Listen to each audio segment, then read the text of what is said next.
अस्सलामुअलैकुम स्टूडेंट्स, आज हम एक्सरसाइज 1.1 क्वेश्चन 3 का सेकंड पार्ट सॉल्व करेंगे। इससे पिछली वीडियो में हम क्वेश्चन 3 का पहला पार्ट सॉल्व किया था और साथ में इसको सॉल्व करने के जो मेथड्स थे, जो स्टेप्स थे, वो भी डिस्कस किए। ये मेथड हमारा कंप्लीटिंग स्क्वायर मेथड है। कंप्लीटिंग स्क्वायर मेथड को सॉल्व करने से पहले 3-4 स्टेप्स हैं जो हमें मद्देनज़र रखने हैं। तो सबसे पहला स्टेप है कांस्टेंट को इक्वल के दूसरी तरफ लेके जाना है। तो कांस्टेंट यहाँ पे हमारे पास ए कांस्टेंट है। ए इस वजह से कांस्टेंट है, देखने में वैसे 4 भी लग रहा है, लेकिन जिसके साथ एक्स या एक्स स्क्वायर आ जाए फिर वो कांस्टेंट नहीं है। ए यहाँ पे फिर हमारे पास कांस्टेंट है। ए को इक्वल के दूसरी तरफ लेके जाएंगे, यही स्टेप 1 है। यहाँ पे एक छोटी सी बात लिखी हुई है, ए नॉट इक्वल टू 0। ये क्वेश्चन के रिलेटेड तो नहीं है, लेकिन ये एक इन्फॉर्मेटिव बात है।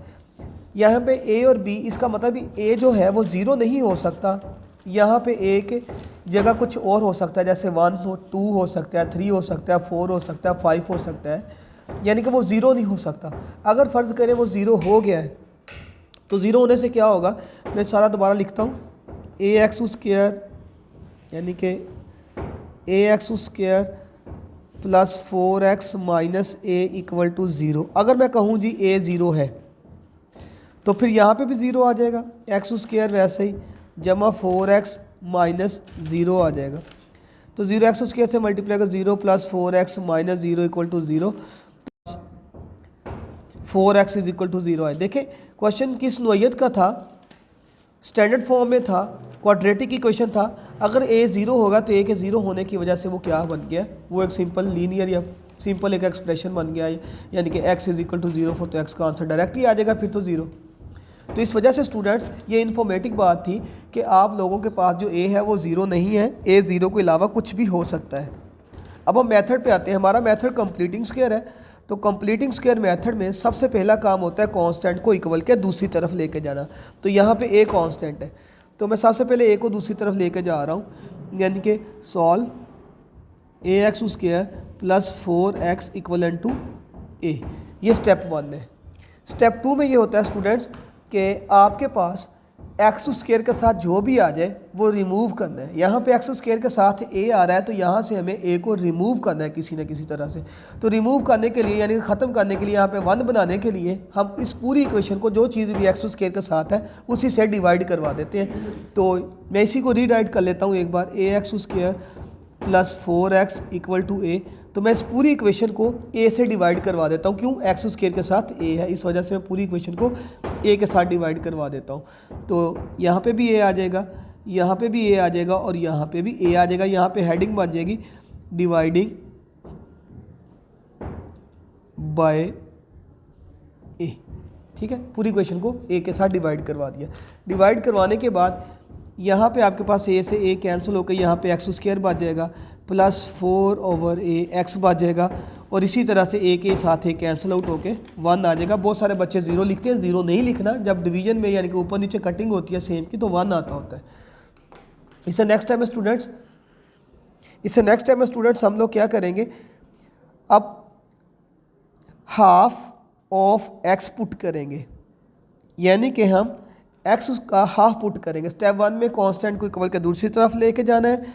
स्टेप 2 में एक्स स्क्वायर के साथ जो भी आ जाए वो रिमूव करना है। उसको रिमूव करने के लिए आपको पूरी इक्वेशन को उसी नंबर के साथ डिवाइड करवाना पड़ेगा। जैसे यहाँ से a आया तो a से डिवाइड करवाया। स्टेप 3 में हमने हाफ पुट करना है, 1/2 पुट किया। किसका हाफ पुट करना है, x का। तो जिसका हाफ पुट करना है उसी को आप दोबारा से ऐसे एक बार लिख लो, वो है आपके पास 4/a। ऐसे आप लिख लोगे। लिखने के बाद आप लोग देखोगे कटिंग तो नहीं हो रही, इसमें कटिंग हो रही है। जैसे 2 1 ज़ा 2, 2 2 ज़ा 4। अब देखा जाए तो ऊपर आपके पास 2 बच गया और नीचे सिर्फ और सिर्फ a रह गया, ऊपर स्क्वायर वैसे। तो ये जो आंसर आया a/2, ये आंसर आप दोनों साइडों पे ऐड कर दोगे। कैसे ऐड करोगे स्टूडेंट, मैं आपको बताता हूँ। X square plus 4/a x equal to 1 plus 2/a equal to 1 plus 2/a square. इस तरह भी ऐड कर लिया और 2/a इस तरह भी ऐड कर लिया। जी स्टूडेंट्स, हमने दोनों तरफ, मैं थोड़ा हाईलाइट कर देता हूँ, यहाँ थोड़ी मिसिंग हो गई है। इस वजह से 2/a इस तरफ भी ऐड कर लिया और 2/a उस तरफ भी ऐड कर लिया, दोनों तरफ 2/a का स्क्वायर ऐड कर लिया। यहाँ पे आप हेडिंग भी दे सकते हैं, adding both side 2/a whole square, जो आंसर आया आपके पास। इससे नेक्स्ट टाइम में स्टूडेंट्स हमने ये देखना होता है किन किन के ऊपर स्क्वायर आ रहा है। यहाँ पे x के ऊपर स्क्वायर आ रहा है और इधर 2/a के ऊपर स्क्वायर आ रहा है, इसको लिख लेना, स्क्वायर क्लोज हो जाना है बस। और दरमियान से आपने साइन उठाना है, पॉजिटिव हो तो पॉजिटिव, नेगेटिव हो तो नेगेटिव। पॉजिटिव ही है यहाँ पे पॉजिटिव ही आ जाएगा। बहुत सारे स्टूडेंट्स ये पूछते हैं कि सर फिर ये वाली टर्म कहाँ पे गई है? भाई ये फॉर्मूला कंप्लीट हो गया है इस वजह से। इक्वल टू 1 वैसे ही प्लस 2 का स्क्वायर खोलोगे तो 4 हो जाएगा और a का स्क्वायर खोलोगे तो a स्क्वायर हो जाएगा। इससे नेक्स्ट टाइम में स्टूडेंट्स 2/a स्क्वायर वैसे ही रहेगा आपके पास, इनका एलसीएम आ जाएगा, फ्रैक्शन में वैल्यू आ गई तो a स्क्वायर एलसीएम आ जाएगा। इसके हमने खुद से 1 लगा के a स्क्वायर ऐसे और इसको 4 को 1 से मल्टीप्लाई कराओगे तो 4 आ जाएगा। दरमियान में प्लस है तो प्लस ही आ जाएगा। हमने चूँकि x की वैल्यू निकालनी है, अब आपका स्क्वायर भी क्लोज हो गया है, पहले रिमूव हुआ फिर होते होते x का स्क्वायर क्लोज हो गया है।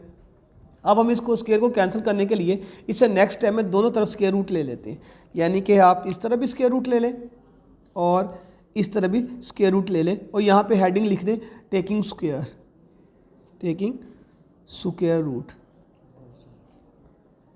रूट बोथ साइड्स, दोनों तरफ हमने स्क्वायर रूट ले लिया है।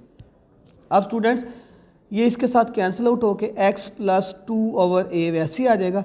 इक्वल टू यहाँ पे प्लस माइनस मेंशन कर देते होते हैं और ऊपर वाले का चूँकि स्क्वायर नहीं मौजूद आपके पास, इस वजह से वो a स्क्वायर प्लस 4 वैसे ही आ जाएगा और नीचे वाले का कैंसिल होकर आपके पास स्टूडेंट्स a आ जाएगा।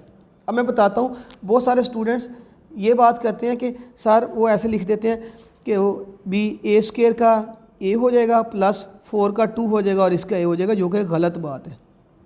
क्यों? स्क्वायर रूट की ये प्रॉपर्टी ही नहीं है कि जैसे अगर कहीं पे आपके पास a square plus b square आ जाए तो इनका स्क्वायर अलग-अलग नहीं हो सकता। जब इनका स्क्वायर अलग-अलग ही नहीं हो सकता फिर वो कटेगा भी नहीं, तो इस वजह से ये बात गलत है।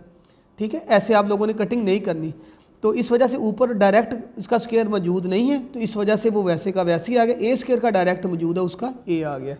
तो इससे नेक्स्ट टाइम में स्टूडेंट्स चूँकि हम लोगों ने x की वैल्यू निकालनी है तो x equal to plus minus square root a square plus 4/a आप लोगों के पास वैसे ही आ जाएगा।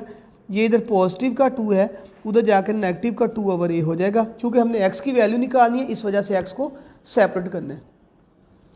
तो इस अगले स्टेप में x इज़ इक्वल टू इन दोनों का फिर वो फ्रैक्शंस वैल्यू आ गई है, एलसीएम हो रहा है तो एलसीएम ले लेते हैं। इनका एलसीएम a है। जब नीचे वाले दोनों सेम आ जाते हैं ना, फिर ऐसे क्रॉस मल्टीप्लाई नहीं करवाते होते। फिर ये से समझे कैंसिल हो गया, प्लस माइनस ये यूँ समझे जहाँ नीचे वाले सेम आ गए तो डायरेक्ट ऊपर वाले लिख दिए। फिर इसी से दरमियान में माइनस है तो ये फिर कैंसिल आउट हो गए, यानी कि सेम है तो ऊपर वाला डायरेक्ट वैसे ही आ गया। ये आपके पास x का आंसर आ गया, यानी कि x के रूट्स आ गए ये वाले। जिसको सोल्यूशन सेट में कैसे लिख देंगे? इसको सोल्यूशन सेट में ऐसे लिख देंगे, एक बार plus square root a square plus 4 minus 2/a comma square root a square plus 4 minus आ जाएगा माइनस 2/a आ जाएगा। जी स्टूडेंट, इस तरह हमारा सोल्यूशन सेट आ गया। स्टूडेंट्स ये सोल्यूशन सेट तो हमारे पास लिखा गया, लेकिन इसका एक और भी है प्रेजेंटेशन का। वो ये है कि आप इसी वैल्यू को, यानी कि ऐसे x इज़ इक्वल टू जो सिंपल वैल्यू होती है ना, उसको पहले लिख देते होते हैं और स्क्वायर रूट वाली वैल्यू को बाद में लिख लेते होते हैं। हमारी जो बुक्स हैं यानी कि 9th 10th वगैरह की, उनमें यही मेथड है जो अभी मैं करने लगा हूँ। यहाँ तक भी आंसर ठीक है, ये मेथड भी ठीक है, मेथड गलत नहीं है, मतलब प्रेजेंटेशन का एक वे अलहदा से हो गया। तो इसमें अगर हम ऐसे करें, इसको -2 को जो सिंपल वैल्यू है वो पहले लिख लें, प्लस माइनस और a स्क्वायर प्लस 4/a, ये वाला आंसर आपकी बुक में मेंशन है। ठीक है स्टूडेंट्स, मैंने इसको एक स्टेप आगे बढ़ा के सॉल्व कर दिया। आप यहाँ तक आगे भी कर सकते हैं और यहाँ तक भी ठीक है, लेकिन एक बात जहन में रखिए कि जो सिंपल वैल्यू होती है उसको पहले लिख लेते होते हैं और जो वैल्यू स्क्वायर रूट के अंदर होती है या स्क्वायर रूट वाली वैल्यू होती है उसको बाद में लिख लेते होते हैं। ये भी प्रेजेंटेशन का वे है, ये भी प्रेजेंटेशन का वे है। ये जो स्टेप है, इससे आगे ये जो काम किया, ये फर्दर इस स्टेप की डिटेल है, तो आप इस डिटेल में ना जाइए, आप यहाँ तक रख लिए। ठीक है स्टूडेंट जी, अस्सलाम वालेकुम।